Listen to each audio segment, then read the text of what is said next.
Ассалауму алейкум, урматтуу менин каналда көрүүчүлөр. Сиздерди каналдан көргөнгө абдан кубанычтамын. Дагы эле кабарлар, ушул эле Иран, АКШ, Израиль ортосундагы согуш, кичине Украина жөнүндө. Сиздер менен Искендер Шашеев, экономист жана саясаттануучу. Эми өтө эле акыркы суткада эмне боло кетти экен? Израиль аябай катуу сокку кылды Ирандын ичине. Ас-Салуие деген ошо жерге химиялык заводдордо толгон ушундай жайга сокту. Ал жерден аябай чоң химиялык өрттөр чыкты, жарылуулар болду. Бул деген Ирандын энергетикасынын жүрөгү деп эсептелинет. Бул жерде мисалы үчүн 50% бүт өлкөнүн нефтехимикалык өндүрүшү жайгашкан болчу. Албетте ушул жерден көп жабдыктар бузулду, сынды, ушул боюнча да тастыктоолор болду. Жарылуу да аябай жаман көрүндү. Ошол видео кадрлар азыр видеодон YouTube'дан көрсөтүп эле коеюн, кечекидей, мурда күндүкүдөй ошол бам болуп кетпесин. Албетте Тегеранга жана башка шаарларга да соккулар болду АКШ жана Израиль тарабынан. 3 аэропортту Бахрам, Мехрабад, Азмаеш дагы эле АКШ менен ушул Израиль. Ондогон тиг учактар жана учактар жок кылынды, жана аскер учактар да ушундай жаракат алды, бузулуп калды. Анын ичинде ошол изилдөөчү мындай илимий имараттар да бузулду, албетте жарылды. Кээ бир соккулар дагы ушундай тынч жарандар жашаган жерге болду, жөнөкөй жарандар каза болду. Анын ичинде 6 кичинекей өспүрүм дейт. Анын сырткары ошо тынч жарандардын арасынан дагы бир 20 чакты киши ушундай өлдү же жарадар болду деп айтылып жатат. Кумга да согушту, Кум Исфаханга да согушту. Баса бүгүнкү күнү кээ бир чалгындоолор маалыматтар боюнча ошол чалгындоочу маалыматтар көбүнчө АКШдан келип атат. Ошон үчүн буга ишениш кыйын. Анткени маалыматтык согуш да болушу мүмкүн. Албетте азыр фейктер өтө көп эки тараптан тең. Бирок ошол Мочтаба Хаменеи азыр Кум деген шаарында турат. Жаман катуу ооруп атат дейт. Дарылоо өтө оор өтүп атат. Ишке кирише албай жатат. Андан сырткары ошол жерден алгачкы таштар коюлуп тур. Ошол жерден мавзолей курат экен, мындай чоң күмбөз курат экен. Аятолла Али Хаменейнин урматына жана бүт үй бүлөсү ошол жерге жаткырылат экен. Анан ошол кээ бир учурда жалпындар айтып атат, ушул Хаменей да жатып калышы ыктымал, аябай оор абалда дейт. Азыркы тапта өтө. Темир жол инфраструктураны да жардырышты АКШлар. Бул жерден ошол тынбай соккуларды уруп атат. Темир жолдорду, көпүрөлөрдү, медиа центрлерди, ошол телевидениясы жайгашкан жайларды ошол жардырып атышат. Жана жогорку деңгээлдеги саясатчыларды дагы, азыркы армияны башкарып жаткан адамдарды да жок кылып жатышат. Эң аз деген кеминде дегенде 2 эң башкы ошол КСИРди башкарган жана Артешти башкарган башчыларды жок кылынды деп айтылат. Көбүнчө КСИРдикин жана ошол КСИРдин чалгындоо кызматынын башчысын да жок кылышты деп айтып жатышат. Анан Иранда бирок карыз калган жок. Иран жооп берди, ракеталык, дрондук соккуларды өткөрдү. Израилге сокту, Израилге оор ракета учуп барды Хайфага. Ошол ракета түштү, бирок жарылган жок да. Бирок 4 Израилдин жараны каза болду. Жарылса көбүрөөк каза болмок, бирок ошол ракета жарылбай калды, иштебей калды да, өндүрмөттү. Бирок бир нече дагы башка ракеталар башка жерлерге тийди. Израилде тынбай сиреналар иштеп турду, жарылып атты, жардыруулар болуп атты. Жана ошол 4 кишини тастыкташты, калган кишилерди айтпай эле. Израилдиктер ошол Хезболладын колунан канча аскер жок кылынса дагы баары бир блогерлери баары мыйзамды сактап жатышат. Ички мыйзам бар экен, блогерлер же кайсы бир массалык маалымат каражаттар ошол Израилдин жоготуулары жөнүндө айтса, анда ошого катуу чара көрсөтүлөт экен. Ошон үчүн эмгичекти журналисттер жок, бир да жоокер өлгөн жок деп жатат. Хезболла болсо видеолор таратып атат. Аскерлер Израилдики бир топ эле каза болуп тур, ушул атышуулар болду. Бүт маалымат интернетте, ошол Аль Жазира каналында, жана расмий эмес Аль Жазиранын каналдарында, YouTube'да жана ошол X.com'до, Telegram'дарда тапсаңар болот да. Албетте өзүңөр жоопкерчилигиңерге, анткени кадрлар өтө жаман деле бар да мындай. Анан Димонага дагы ушул ядердик борборго атканга аракет кылышты ирандыктар. Кээ бир маалыматтар боюнча ошол ийгиликтүү болду. Жана америкалык базаларга, жана Эмираттын ичинде, Араб Эмираттарынын ичинде дагы атуулар болду. Алар ийгиликтүү болду деп айтылып жатышат.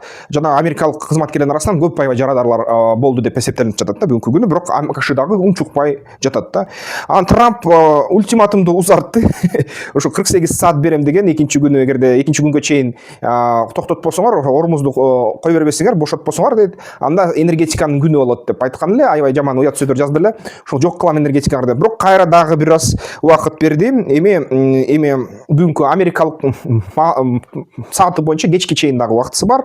7 апрелде. Анан электростанцияны ошол жок кылам дейт.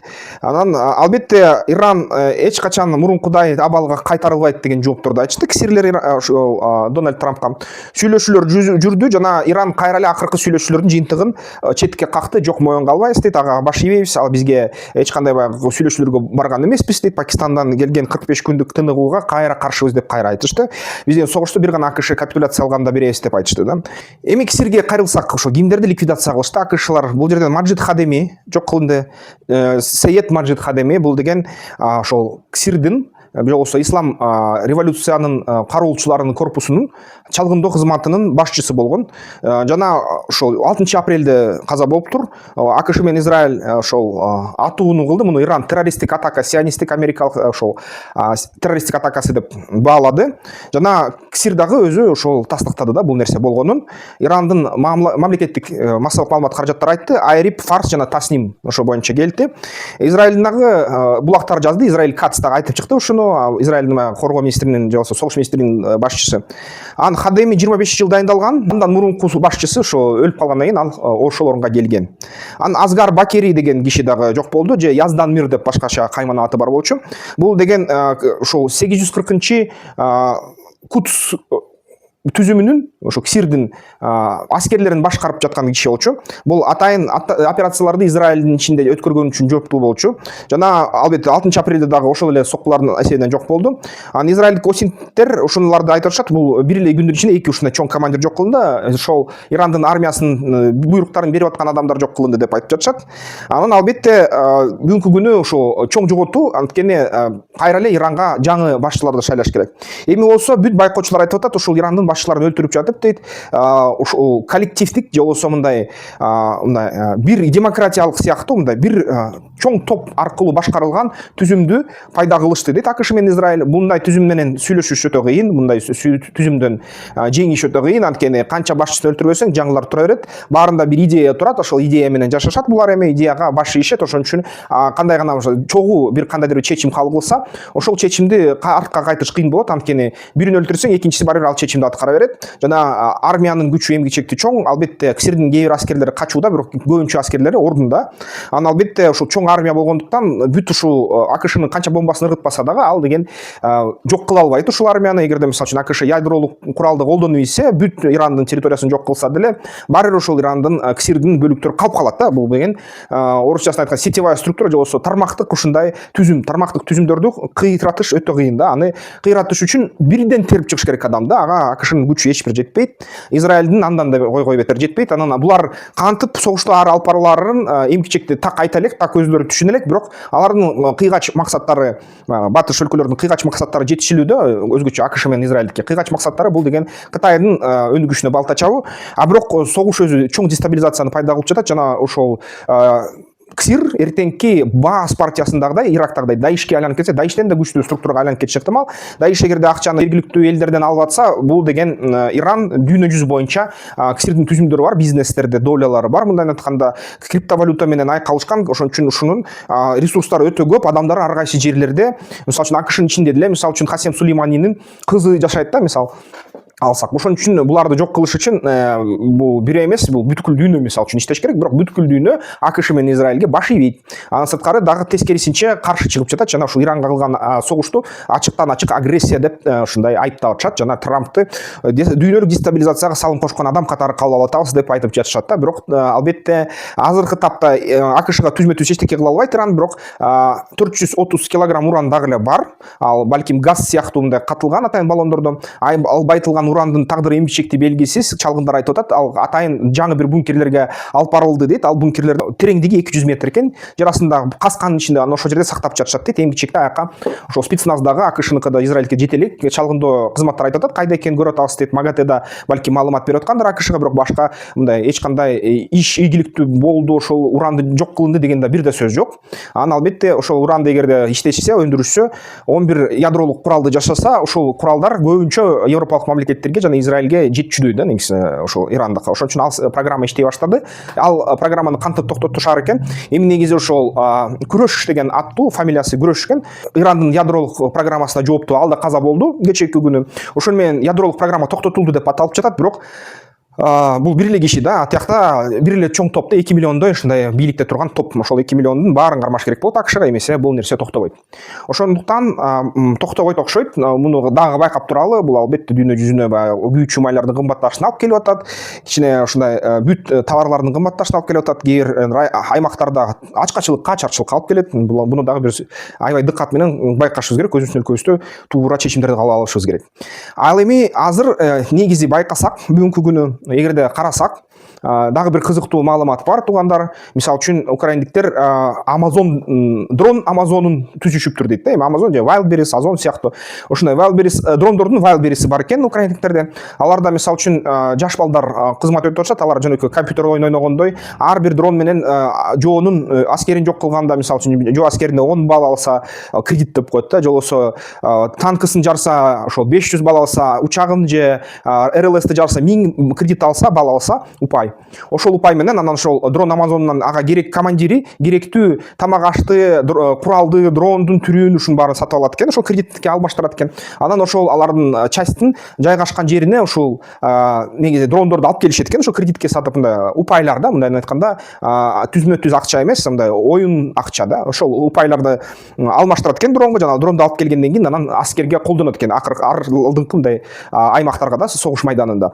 Өтө таң калыштуу, бул деген кадимкидей украиндиктер согушту компьютердик оюнга айлантырышты, бирок аркасында компьютердик бот эмес, тирүү адамдар турат да берки жагында. Ошондуктан бул дүйнөдө бир да мамлекет, бир да өлкө ушундайды колдонулбайт экен. Бир четинен аларда ошол жалпы система бар, жасалма интеллект менен коштолгон ал деген ошол баллдарды берет экен да. Мисалы ар бир аскерге аскер командирине айтат, командир ал маалыматты планшетке киргизет жана маалымат кредитке айландырат да ар бир ошол бөлүмдүн аскердиктин жетишкендиктерин. Анан ошол дрондун Amazon'унан же дрондун Wildberries'инен сатып алат экен дагы, өзүнө заказ кылат жана алда колдонот. Ошентип эң көп жоону жок кылган ушундай бөлүмдөр Украина армиясы эң көп жана эң кымбат, эң жакшы күчтүү куралдарды өзүнө сатып алат экен, кредит аркылуу жана колдонот экен. Ушинтип украиналыктар бир башка команда, бир командованияга, бир адамга мындай бекитпей армиянын башкаруусун жасалма интеллектке бекитип салыптыр жана жасалма интеллектти онлайн оюнга айлантып салыптыр да. Ушундай туугандар, сиздер кандай ойлойсуздар? Ошо жалгыз азыр бир да дүйнө армиясында биринде да ушундай нерсе, система жок. Анысы жакшыбы жаманбы өзүңөр баалагыла.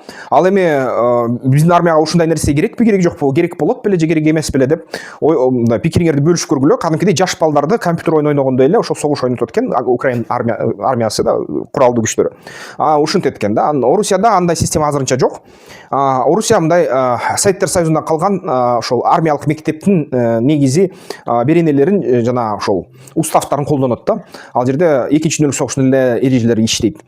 Жана кызыктуусу ушул дал ушул жасалма интеллекттин жардамы менен КСРдин башчыларын кырдыңар деп Ирандын мамлекети жана ошол Иранды башкарган адамдар жарыялаптыр. Эми деген эгерде биз тапсак дейт, кайерде эмнени тапсак, Amazon болобу, ошол Microsoft болобу, ошол Сэм Альтмандын жанакы ChatGPT жайгашкан офистер болобу, ошол бүт офистерди ракеталар менен аткылайбыз дейт. Ошол жердеги жумушта иштегендериңер бүт кетсин дейт. Биз силерди айыптайбыз, жасалма интеллектти айыптайбыз, бизде жок кылабыз офисиңер деп коркутуп жиберген бир жума мурда. Ошондо ошол Microsoft'тун жана башка ушундай технологиялык чоң компаниялардын башчылары ошо жакын чыгыштагы өзүнүн кызматкерлерине үйдөн иштегиле деп буйрук берди. Жана ошол алардын офистери турган жерлерден 1 километрге чейин ошол жашап жаткан жашоочуларга дагы эскертүүлөр берилди. Силер деген ошол мүмкүнчүлүк болсо көчүп тургула, болбой кой тургула, согуш бүтмөйүнчө ошо үйдө болбой кой тургула, эмсе жаман нерсе чыгып кетпесин деп айтууларды таратышты да. Ошондой туугандар, силер кандай деп ойлойсуздар? Ушул жасалма интеллект алгачкы бүгүнкү эки согушта колдонулуп жатат. Биринчи алгач булар Украина менен Орусиянын ортосундагы согушта Украина тарабынан иштей баштады жасалма интеллект, согушту кадимкидей башкарып. Экинчи тарапта болсо жасалма интеллект азыр толугу менен ушул АКШнын баягы антропиктин жасаган система армиясын Иранга каршы агрессия дейсиздерби, согуш дейсиздерби, атайын операция дейсиздерби, кайсы жакта, кайсы тарапта болсоңор тандагыла аталышты каалаган. Ошону жасалма интеллект аркылуу жасап жатат да. Ошондой туугандар, пай демекчимин, ушундай заманга жашап калыптырбыз да. Эми роботтор адамдардын тагдырын чече баштады түзмө-түз. Акыл толугу менен ала элек болуп, бирок азыртан баштап ушул роботтор, алгоритмдер биздин тагдырларды чече баштаптыр да. Ошо менен болду. Кичинекей жарыя, биз деген бизнес план жазабыз, техника экономикалык негиздемелерди жазабыз. Силердин идеяңар бар болсо, банкка барсаңар, инвесторго кайрылсаңар, алар силерге айтат, бизнес план жазып кел, эмне деген бизнесиң болот деп сурашат да.